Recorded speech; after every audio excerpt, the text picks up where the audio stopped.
Welcome to Satsuki Bonsai Demystified. Today I'll be introducing you to our first project tree. Let's get this party started.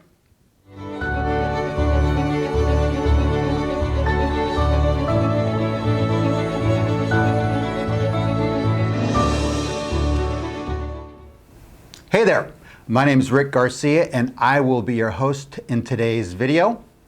Before we get going, I'd like to take a moment to convey my appreciation to you for watching the first video and showing back up to watch this second video.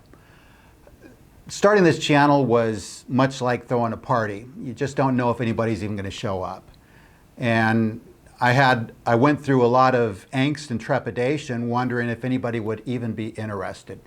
It's amazing how much stress there is in putting this together.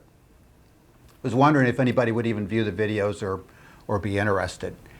And I'm just so humbled by your support, your feedback, and your level of engagement. It just means the world to me. And I recognize that time is a precious commodity.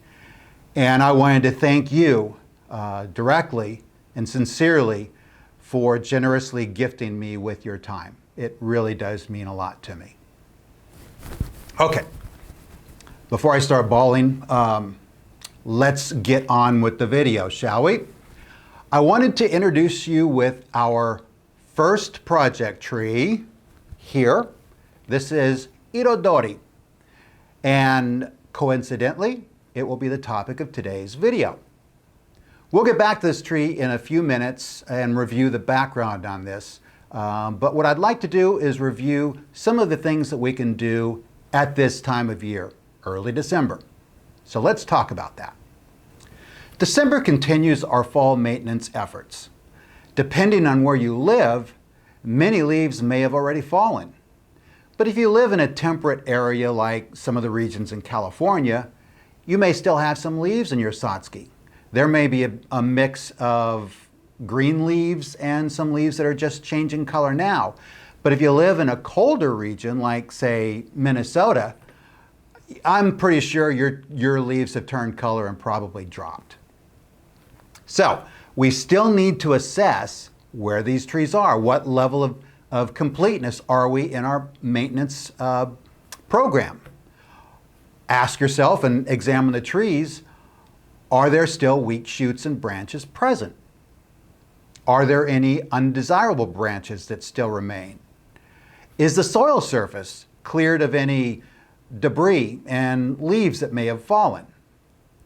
So if you've answered yes to any of these items, if you observe any of that, then fall maintenance is not yet complete. Now, if you have any questions about fall maintenance, just go back to our first video and we go into it in a little more detail, and you can see what we're going to go through today. And that video is entitled Fall Maintenance Done Right. Now, as I mentioned in my book, you can complete fall maintenance easily with no issues right through the end of March, the following March. So there's a big window in which you can actually do this work. So do go through reviewing the status of your trees and where they are in your fall maintenance program, and know that you have a fairly wide window in which to complete any fall maintenance work that has yet to be done. All right. Let's go ahead and turn our attention to Mr. Irodori here. This tree is one of several trees I've identified as a subject, a topic for my next book. I wanted to go into detail about how this tree is developing. But since we're all such good friends now, I thought I'd give you a sneak preview of where this is, and we'll see some of the middle progress on this tree over the subsequent years. This tree was imported in February of 22, and because of the varietal characteristics of this tree, I had to take a little extra care in transitioning from the import status to where it is right now. In my book, I mentioned the importance, the critical importance of knowing the variety of your tree. That's the key to understanding what kind of care to deliver. For Irodori, the parents of this tree are Hakure and Chionotsuki. The thing to know about this is one of those parents, Chianotsuki, is weak, and the tendency in winter is for branches to die back and potentially for the root core to die back. So you really have to be careful with Chianotsuki. The good thing is, this is one of those cases where the offspring is stronger than the parent. Irodori is stronger than Chianotsuki. But knowing the varietal characteristics, I still had to be careful. The other good thing about Irodori is it has some good branching capabilities about it, so we can get some nice branch ramification with this variety. I've done a little bit of work with the tree after importing, just enough to kind of tidy it up. We'll see some photos here in a moment, and you can see some broad progress that I've made in the tree. But I've largely stayed away from doing anything stressful to the tree. No major pruning for about one and a half years, and I certainly didn't wire. Let's go ahead and take a look at some of the photos that track the progress of this tree from import to where it is today.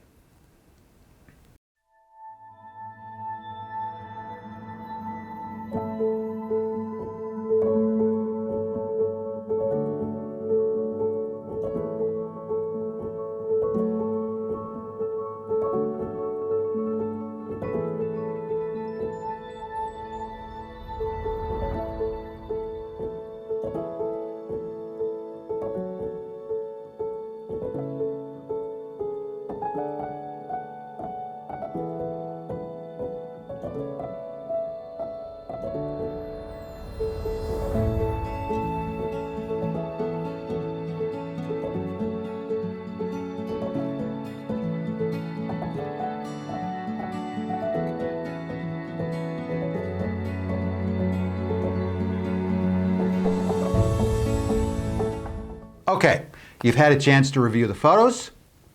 I think it's time to get to work. So let's do some fall maintenance on Mr. Irodori.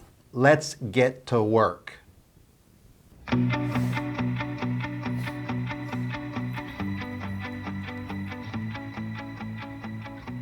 So now I'll begin to remove the leaves rapidly. Look at that guy go.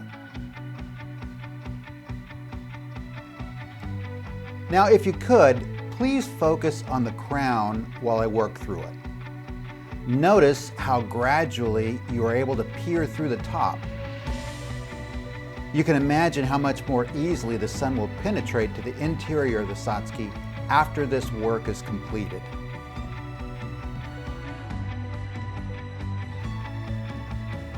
I'd like to speak for a moment on how I work through the leaf removal process. As I'm working the top portion of the tree, I work each layer and progress all the way around the tree. The top requires care and focus. Because the tops of Satsuki are inherently weak, the branches we nurture in this upper region are hard-won and precious. It can be problematic to replace branches that have been accidentally removed or broken. And in multicolor varieties like this Irodori, accidental removal or breakage can disrupt the color balance of the flower display. Now, once I get approximately 1/3 to halfway down the trunk, I work each corner. So you can think of this as looking down from directly above the tree and dividing it into 4 equal quadrants. In each quadrant, I'll work from the midway point on the trunk, or 1/3 of the way down if that's where I stopped working the top, down to the lowest branch. This helps me ensure that all leaves are removed in each quadrant. Now for me, the absence of a methodical plan encourages the potential to skip over entire areas of the tree. Having a set routine enables me to work efficiently while being aware of the unique differences each tree offers. I really hope this helps you as well.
When I remove weak shoots and undesirable branches, I'll follow the same progression I described for removing leaves.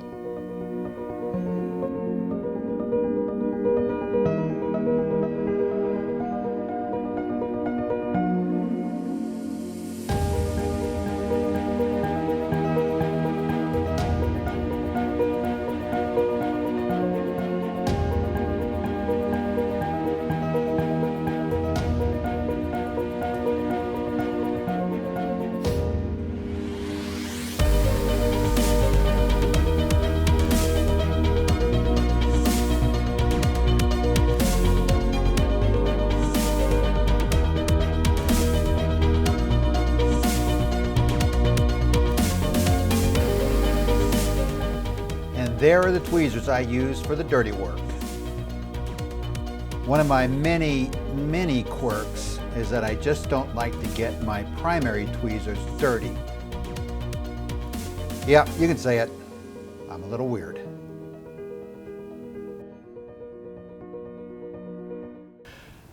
All right, we are done. Mr. Irodori is prepared for winter. Tell you what, let's take a look at the before and after photographs so you get an idea of what it looks like isolated.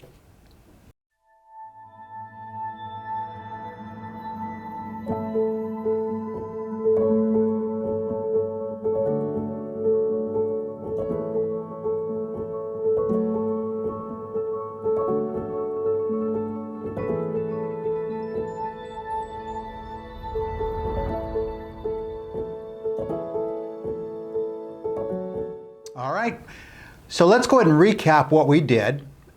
Similar to what you saw in the first episode, we began with leaf removal. Then we pruned out all the weak shoots and any undesirable branches. We got rid of any stubs or dead branches that were in there, and then we finished by cleaning the soil surface. Next step for this guy is we'll do probably some selective wiring. It's looking like it's got some good growth.